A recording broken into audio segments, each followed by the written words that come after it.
Hello everyone, welcome to our online class. Today we are learning a new chapter, Bringing Up Kari. It was written by Dhan Gopal Mukherjee. It's about an elephant.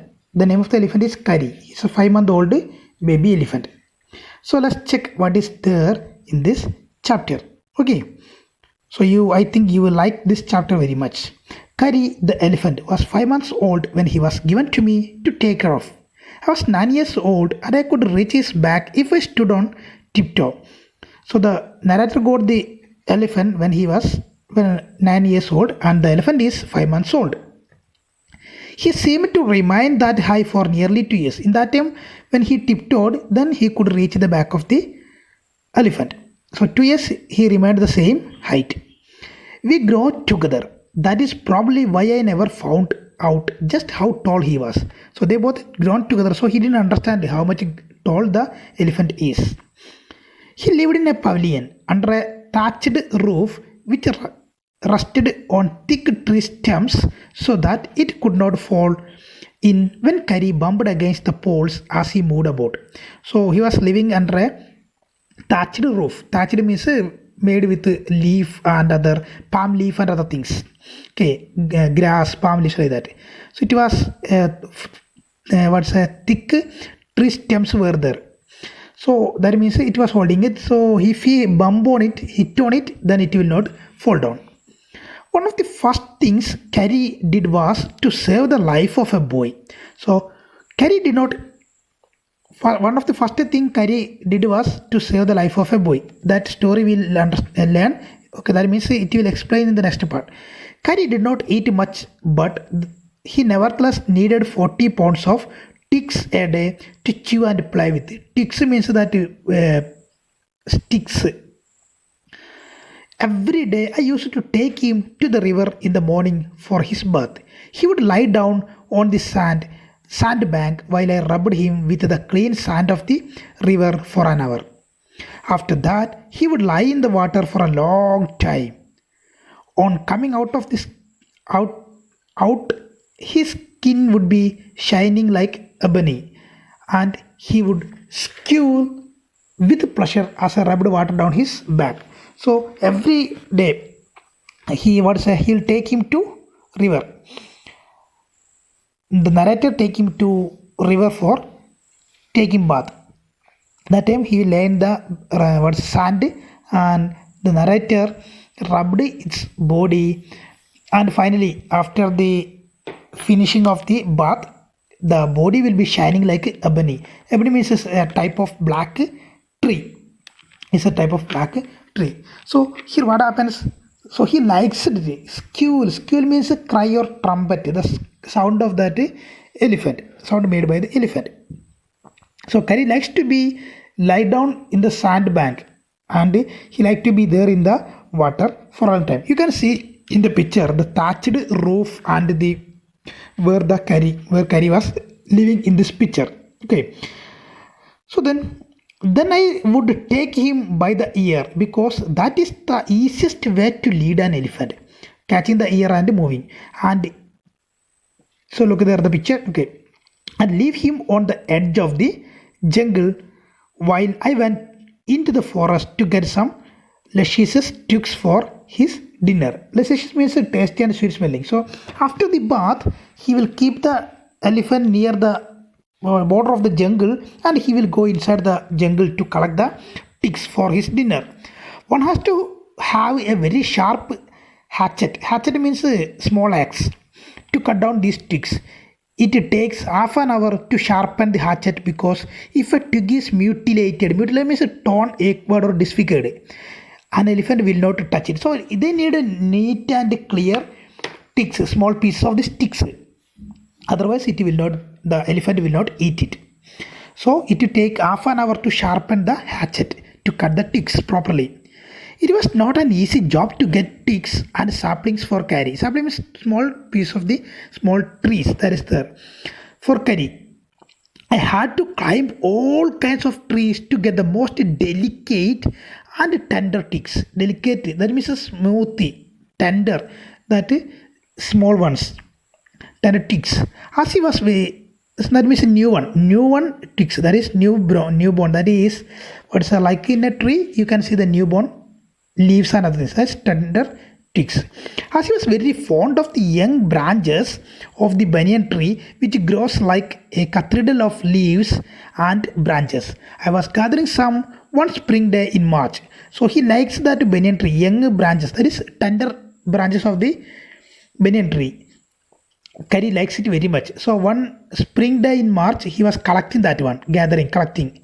When suddenly he heard Curry calling to me in the distance. In the distance, Curry is calling to me. As he was still very young, the call was more like that of a baby than an elephant. So Curry was a young baby. We know that is 5 months old. So that the call was like a baby, not like an elephant. I thought somebody was hurting him. So I came down from the tree and ran very fast to the edge of the forest where I had left him, but he was not there. So he thought somebody hurt the elephant, so he ran very fast towards him. But when he reached there, Curry was not there where he left him. I looked all over, but I could not find him. He looked everywhere. I went near the edge of the water and I saw a black something struggling above its surface. So something, he saw a black something black in color, it was struggling above the water surface. Then it rose higher and it was the trunk of my elephant. Then it rose higher, then he understood it is the trunk of his elephant. I thought he was drowning, is falling into the water and dying there. I was helpless because I could not jump into the water and save the 400 pound. Pound means the weight. The what's a value of the weight. Pounds of him since he was much higher than I. So he could not jump into the water to save the elephant. He thought the elephant is sinking into the water and dying. It's too much high, weight is there, so he could not save it. But I saw his back rise above the water, and the moment he caught my eye, he began to trumpet. Trumpet means that sound made by the elephant and struggle up to the shore. So when he raised back, he saw the boy was standing there. Then he trumpeted him and ran towards the shore. Then still trumpeting means that making that noise. He pushed me into the water, and as I fell into the stream, I saw a boy lying flat on the bottom of the river. So the elephant came out and pushed the boy into the water. And when he fell into the water, he saw another boy was lying under the water, at the bottom of the water. He had not altogether touched the bottom but was somewhat afloat. Afloat means floating over the water. So it's not completely drawn, but some part of the body was on the water, above the water. I came to the surface of the water to take my breath, and there Curry was standing. His feet planted in the sand bank and his trunk stretched out like a hand waiting for mine. So he came outside of the water to take breath, and he saw the elephant was waiting there. He was standing properly and the trunk is stretched out to save the children, two boys. Okay, I dived down again and pulled the body of the drowning boy to the surface, but not being a good swimmer, I could not swim ashore, and the slow current was already dragging me down. So he was not a good swimmer. He went down and he could not take the boy out. It's very difficult to there. The water current was very always slow, and it is dragging him down. Seeing us drift in the current, Curry, who was usually slow and ponderous. Ponderous means heavy. Suddenly darted down. Darted means run very fast. Darted down like a hawk. Hawk, an eagle. And came halfway into the water, where I saw him stretch out his trunk again. I raised up my hand to catch it, and it slipped. So when the elephant saw that they both are falling down, so the elephant moved very fast into the water to save them. I found myself going under the water again, but this time I found that the water was not very deep, so I sank to the bottom of the river and doubled my feet under me, and then suddenly kicked the river bed and shot upwards like an arrow. He moved upwards in spite of the fact that I was holding the drowning boy with my hand. So he carried the boy and he jumped up through the water. He tried to move towards the upside of the water. As my body rose above the water, I felt a lasso around my neck. Lasso means a rope with a noose at the end. Like a rope is holding. This frightened me. I thought some water animal was going to swallow me. I heard Carrie squealing. Then, and I knew it was his trunk about my neck. He pulled us both ashore. You can see in the picture in textbook. You can see the picture that Carrie was holding both boys in that narrator's neck. The trunk was holding there. He was carrying another boy there. So this was the I would say first act, first thing Carrie was done to save the life of a boy. That is story we have just now read. So the we are going to check the next part. Curry was like a baby. He had to be trained to good, and if you did not tell him when he was naughty, he was up to more mischief than ever. When he was doing a naughty things like a baby, if you didn't say him to stop it, or if you didn't train him, definitely he will do more naughty things. For instance, for example, one day somebody gave him some bananas to eat. Somebody gave banana. Very soon he developed a great love for ripe bananas. That is ripe bananas, good to taste. We used to keep large plates of fruits on the table near a window in the dining room. One day, all the bananas on that table disappeared, and my family blamed the servants for eating all the fruit in the house. So, bananas vanished from there, and they thought what is servants took that one, and they scolded the servants for that. A few days later the fruits disappear again. This time the blame was put on me, and I knew I had not done it. So again the fruits disappeared. This time the blame was given to the boy. They said you ate it, but he knew he didn't done it. It made me very angry with my parents and the servants, for I was sure they had taken all the fruit. So it made him angry because he knew he didn't take it. So he thought they only took the fruits. The next time the fruit disappeared, I found a banana all smashed up in Carrie's pavilion. Next time when the fruit disappeared, he saw a banana, it was smashed in Carrie's pavilion. This surprised me very much.